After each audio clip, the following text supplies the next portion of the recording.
At first, the town felt normal. Not the boring kind of normal, the kind that feels intentional. Like someone worked hard to make sure nothing stood out. The streets were clean, too clean for a place this small. Houses lined up neatly, each one almost identical to the next. Same paint colors, same trimmed lawns, same quiet porches. People waved when they passed, not friendly, not cold either, just enough to seem polite. And yeah, that should have been my first warning. I wasn't supposed to stop here. This town wasn't on my route. It didn't even show up clearly on my map. But my fuel light came on, and the next highway exit was still miles away. So I turned off the road. Just for a few minutes. That's what I told myself. By the time I reached the town center, the sun was already sinking.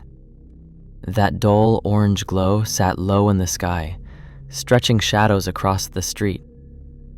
Everything felt encouraged to slow down. No traffic, no music, no voices. Just wind, moving gently between empty buildings. The gas station sat at the edge of town. Old pumps, faded signs. One car parked near the side, dust collecting on the windshield. Inside, a single clerk stood behind the counter. He looked up when I entered, paused. Not startled, just delayed. Then he smiled. "Passing through?" he asked. I nodded, grabbed a coffee, set it on the counter. He rang it up and then stopped. His fingers hovered over the register, as if he'd forgotten what came next. A few seconds passed. He laughed softly. "Sorry," he said. "Long day." That phrase stuck with me, because everyone here seemed to be having one. I asked him how long he'd lived in town. He opened his mouth to answer, then closed it again. "I guess," he said slowly, "my whole life?" The way he said it didn't sound certain. I checked into a roadside motel before it got dark, the kind of place that still used metal keys and smelled faintly of cleaning chemicals and dust. The owner slid a guest book toward me. It was thick, way thicker than it should have been. Pages filled with names, some crossed out, some half erased, some pages completely blank. I pointed at it. "Has this place really been that busy?" She glanced down, frowned. "Huh," she said. "I don't remember half these people." She laughed. I didn't. That night, I couldn't sleep. Not because something happened, but because nothing did. No cars, no sirens, no distant noise at all. Just silence. The kind that doesn't feel empty. It feels like it's waiting. The next morning, the town looked exactly the same. Not similar, not familiar. Exactly the same. Same quiet streets, same houses, same air that felt a little too still.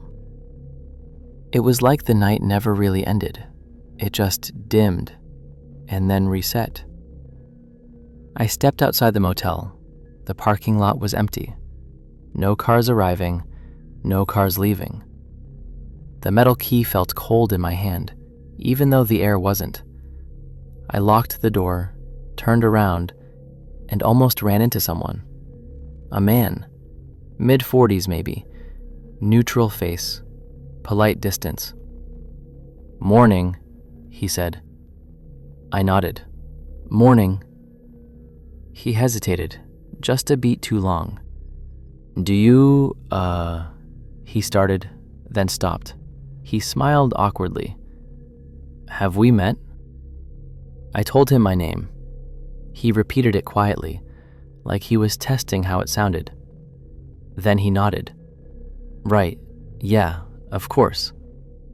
But his eyes didn't agree.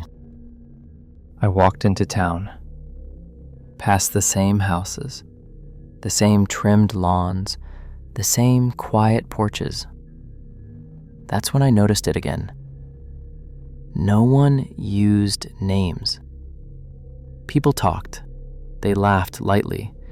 They greeted each other, but never by name. Not once.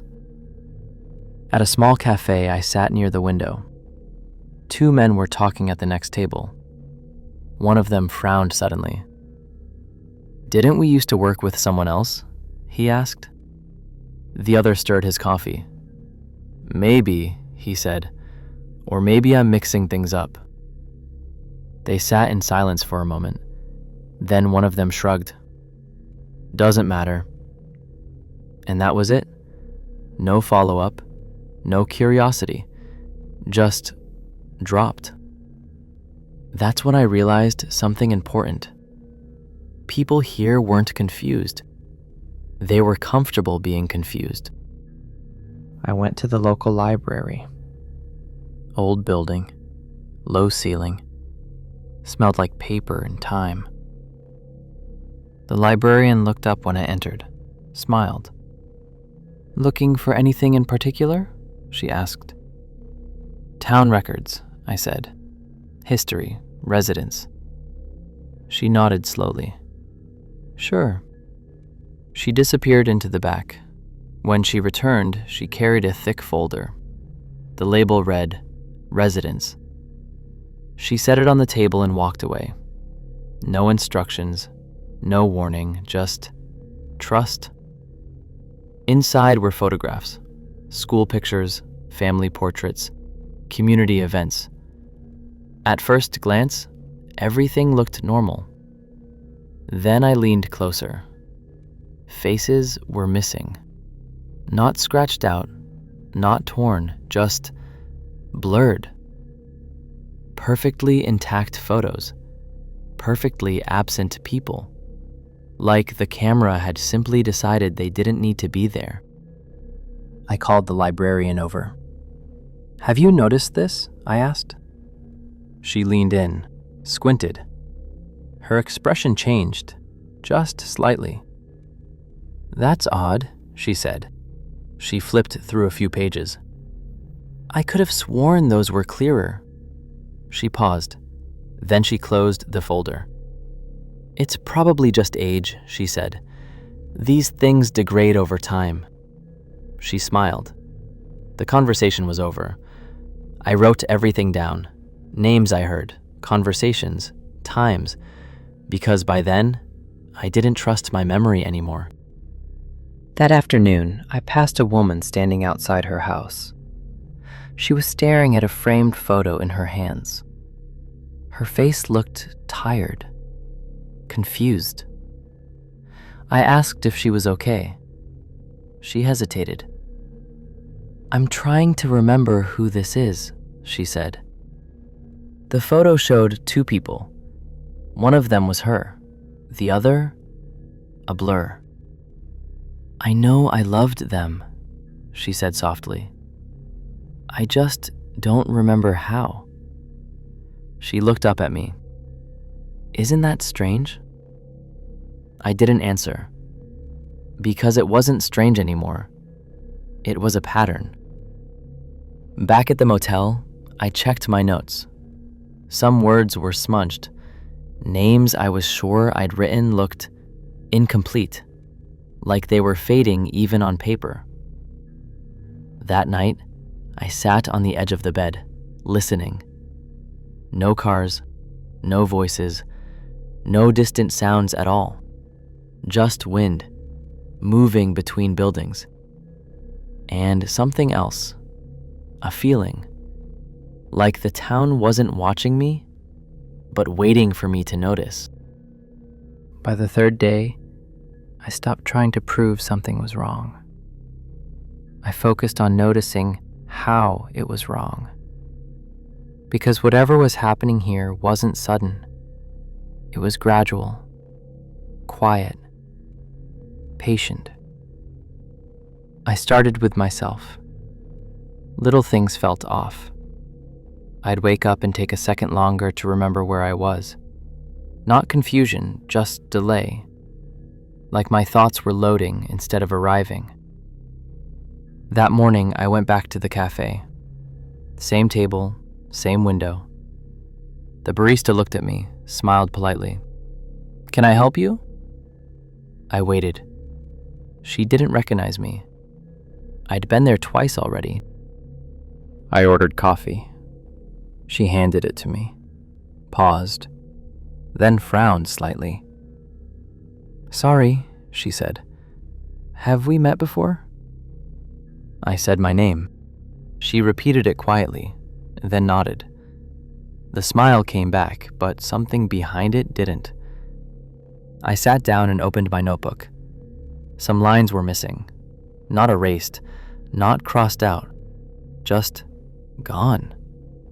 Whole sentences I knew I'd written ended halfway through a thought. I checked the earlier pages. Dates still there, but names? Smudged. Incomplete. Like they didn't want to stay written. That's when it clicked. This wasn't just memory loss. It was selective. People remembered places, routines, jobs, but not people. Not fully. I decided to test something. That afternoon, I introduced myself to 3 different people. Same name, same sentence, every time. By evening, I went back. None of them remembered, not even vaguely. One of them laughed and said, "Sorry, I'm terrible with faces." Another said, "I meet a lot of people." The third just smiled and changed the subject. No one panicked. No one questioned it. That was the most unsettling part. That night, I stood outside the motel and said my name out loud. Once. Twice. 3 times. By the 4th time, it sounded unfamiliar, like a word from another language. Correct, but disconnected. I tried something else. I called someone, back home. The phone rang. They answered. I heard relief in their voice, then confusion, then silence. "You sound tired," they said. A pause. "I'm sorry. Where did you say you were again?" I told them. They repeated it, then laughed. "That's funny," they said. "I can't picture that place at all." The line went quiet. Not disconnected, just quiet. I hung up. The next morning, I noticed people avoiding eye contact. Not deliberately, more like unconsciously. As if looking directly at someone made things harder to remember. I passed the same man twice that day, the one from the motel. Both times he said, "Morning." Both times it felt like the first time. That afternoon, I found something worse. A missing poster, pinned crookedly on a notice board. The paper was old, edges curled, the photo was blurred. But the name at the bottom? I recognized the handwriting. It was mine. I don't remember making it, but I remember the feeling it gave me. A cold certainty that this had happened before. More than once. That night, I stopped writing names. I switched to symbols, descriptions, anything that wasn't direct. Because every time I wrote a name, I felt pressure. Not pain, just resistance. I lay awake listening to the town. Same silence, same waiting feeling. And then I realized something that made my chest tighten. The town wasn't erasing people. It was protecting itself. By then, I knew guessing wasn't enough. Patterns were clear. Effects were consistent. But I needed something solid. Something that didn't depend on memory. I went back to the library. Same building, same low ceiling, same smell of paper and dust. The librarian barely looked up this time. "Back again?" she said. I nodded. She smiled politely, didn't use my name. I asked for old materials, not photos, not records, audio, video, anything that couldn't fade quietly. She hesitated, just a second, then walked into the back room again. This time, she brought out a smaller box, unlabeled, dusty, old cassette tapes, a few DVDs, one cracked external hard drive. She placed it on the table. "This is everything we have," she said. Then she left. No questions, no curiosity, just trust again. I started with the tapes. Static, hissing, then voices, town meetings, school events, local interviews, normal stuff, until it wasn't. In one recording, a man was speaking, confident voice, clear memory. "We've lived here for generations," he said. "Everyone knows everyone." I fast-forwarded. Same voice, different tone. "I don't remember who suggested this," he said slowly. "But it seemed reasonable at the time." Another pause. "I can't remember their face." I stopped the tape. My hands were shaking. The videos were worse. Old footage, town events, crowds. At first, faces were visible, clear, then less so. Later footage showed the same people, same events, but fewer identifiable faces. By the last video, people looked like placeholders, present, but undefined. That's when I found it. A recording dated 37 years ago. A public meeting. A long table. 6 people sitting behind microphones. One of them stood out. Not because he looked important, because he didn't look familiar. At all. He spoke calmly. "Memory is not who we are," he said. "It's just how we organize people." No one interrupted him. No one questioned him. "As long as places remain," he continued, "identity will reattach itself." The room was quiet. Too quiet. I watched the footage again, frame by frame. By the end of the recording, that man's face was gone. Not blurred, not damaged, just absent. Even in the past. I checked the hard drive next. It took a few tries to load. One folder opened. The name read, "Failure Logs." Inside were text files, short entries, dates, observations. One line stood out.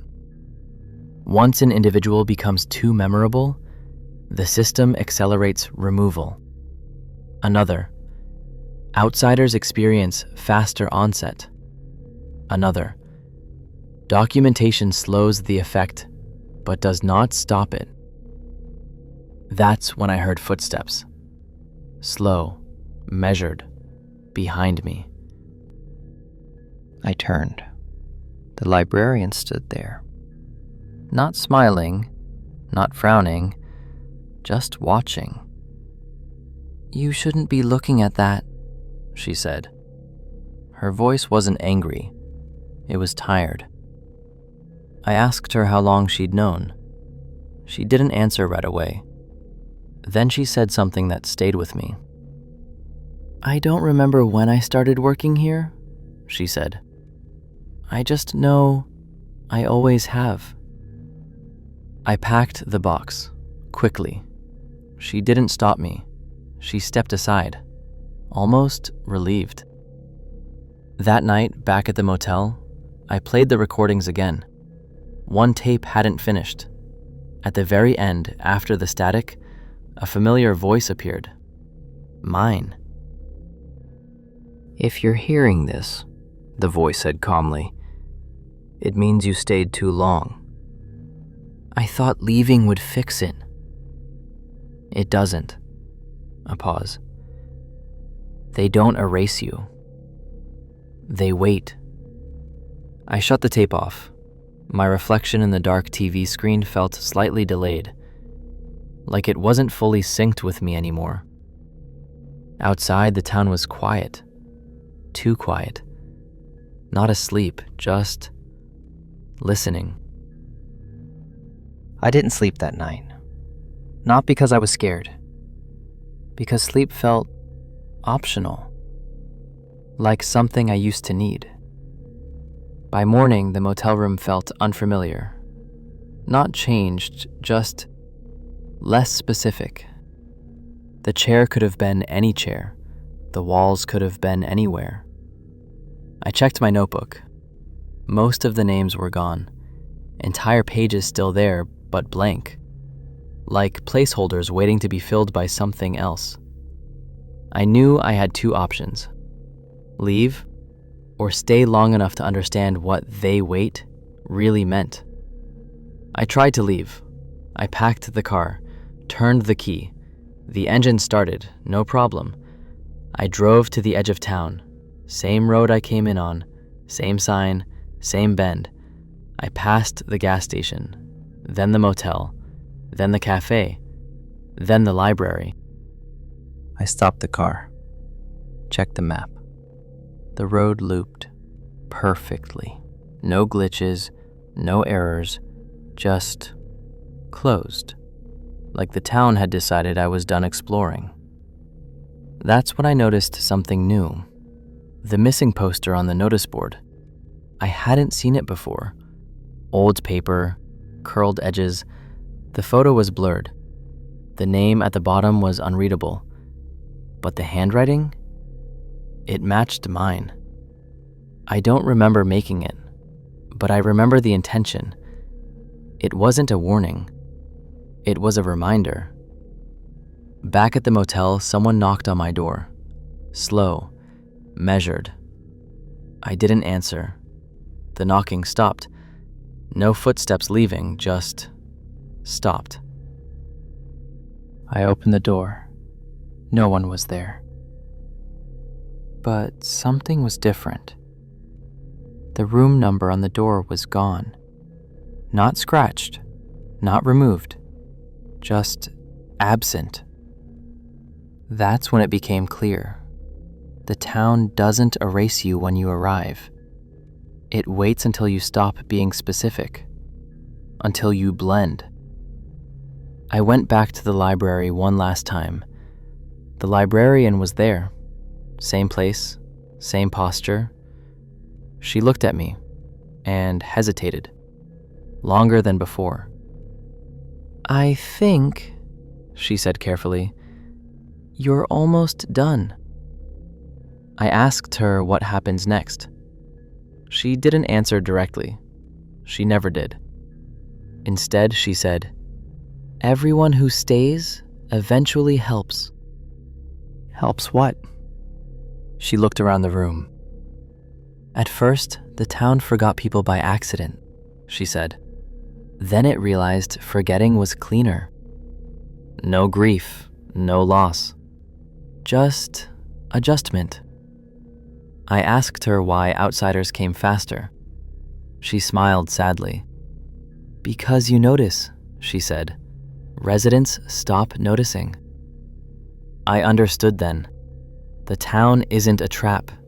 It's a solution. A place where memory doesn't hurt. Where people fade instead of breaking. That's why no one panicked. That's why no one fought it. She slid something across the table. A blank folder, no label. "This will be yours," she said, "when you're ready." I didn't touch it, not yet. That night, I sat outside.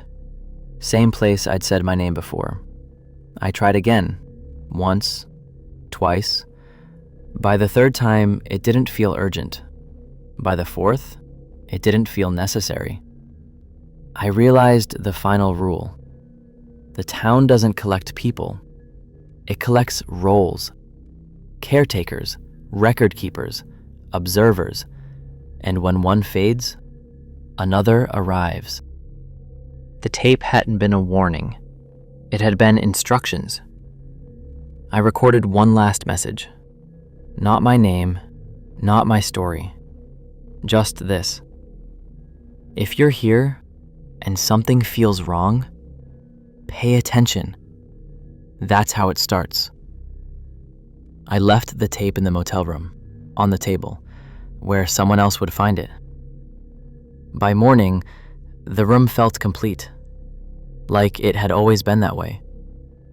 Outside, someone new stood at the edge of town, looking around, confused. I almost waved. Almost. Then I went back inside. The library door closed behind me, quietly. Final ending. The town remained, not hidden, not secret, just selective.